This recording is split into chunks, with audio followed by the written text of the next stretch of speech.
I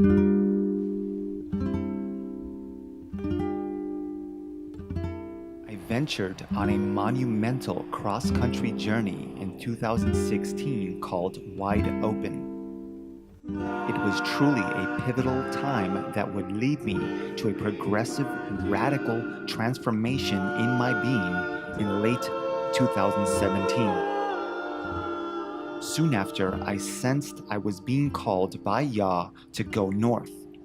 The very name of this journey had various significant applications. The essence is that my going north journey had the meaning that my direction in this time is that of upward progress in and toward the Most High Elohim.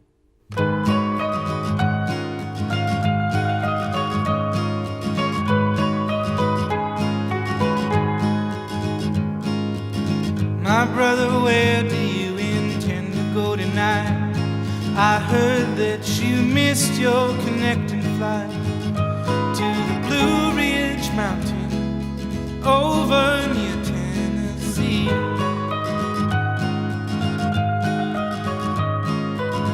You're ever welcome with me anytime you like. Let's drive to the countryside, leave behind some green-eyed lookalikes, so no one gets worried, no. So no one gets worried, no. But Sean, don't get careless, I'm sure it'll be fine. I love you, oh brother of mine.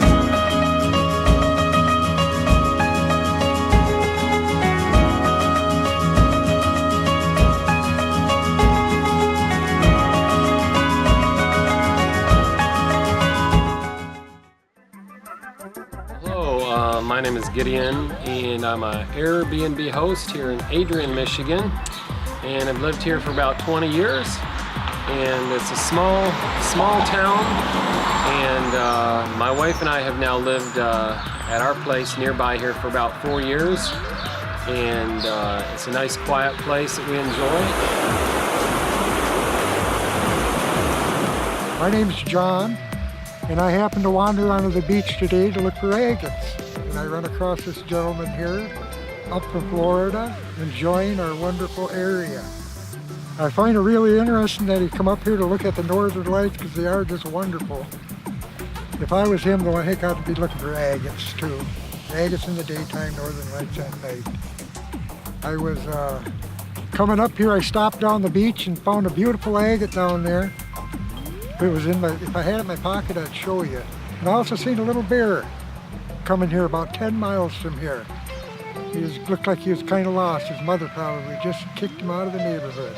I've lived up here for about 40 years. Got out of the Army in the 70s. Wanted to buy some land somewhere, and it was either Arkansas or the UP because all the natural forests and everything. And people were still a little too barbaric for me back in the 70s in Arkansas. So I chose to build a little cabin up here in the middle of nowhere. Lived in it for a year and a half with no electricity. It was a mile to my first neighbor and a mile to my second neighbor. And now, just like everything else, God don't make too much land anymore, maybe in Hawaii, but I can throw a rock and knock a neighbor's window out if I want. But I don't think I'll do that. I'd rather put them in my pocket.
The anchor to my wide-open journey was my stay at the Black Bear commune. In my journey going north, L'Abri would function in a similar way. Just like at Black Bear, I stayed 5 days, which served to provide a break from being on the road for the majority of the day. When I sensed the call to go north, I was unaware of L'Abri.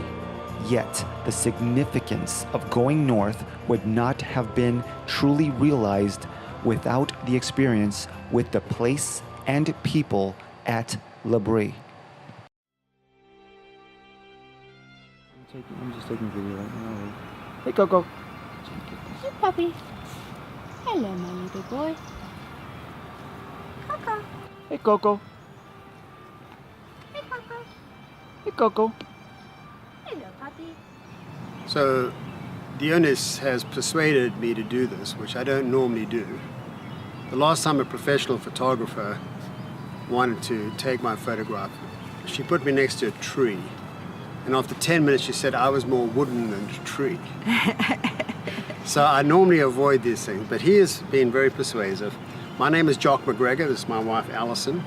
And we lived here the last 17 years in this beautiful place. 18 years. 18 years. We came here from England, where we were working for 10 years prior at the L'Abri Fellowship in England.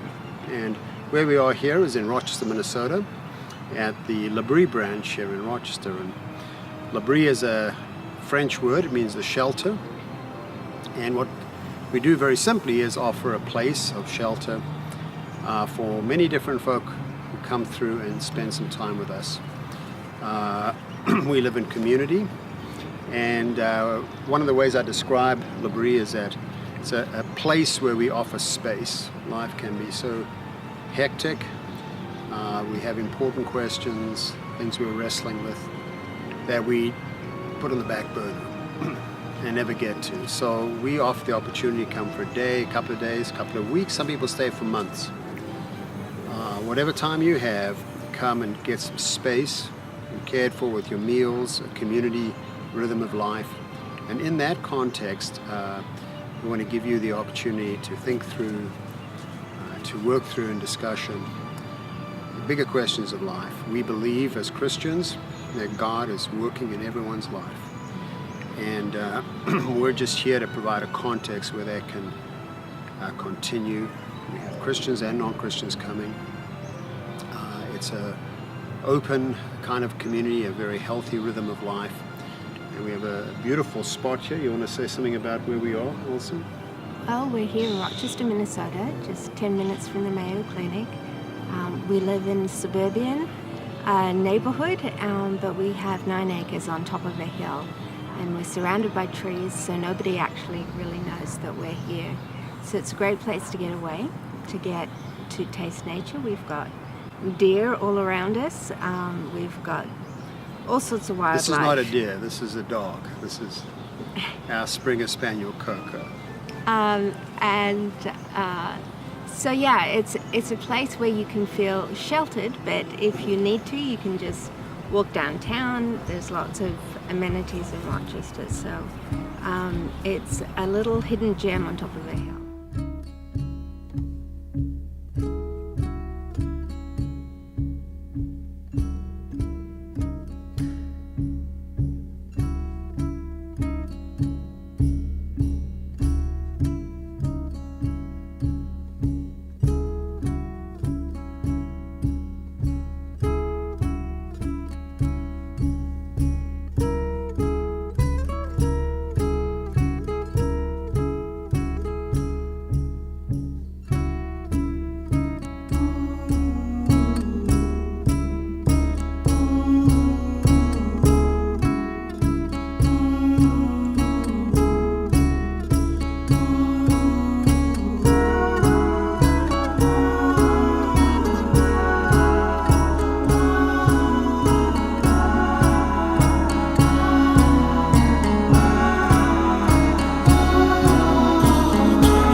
Just like in Wide Open, I visit East Wind Commune and have an eventful occasion.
I am grateful to Yah for showing me his marvelous ways in this adventure. From the golden north it comes, with Eloah is awesome excellency.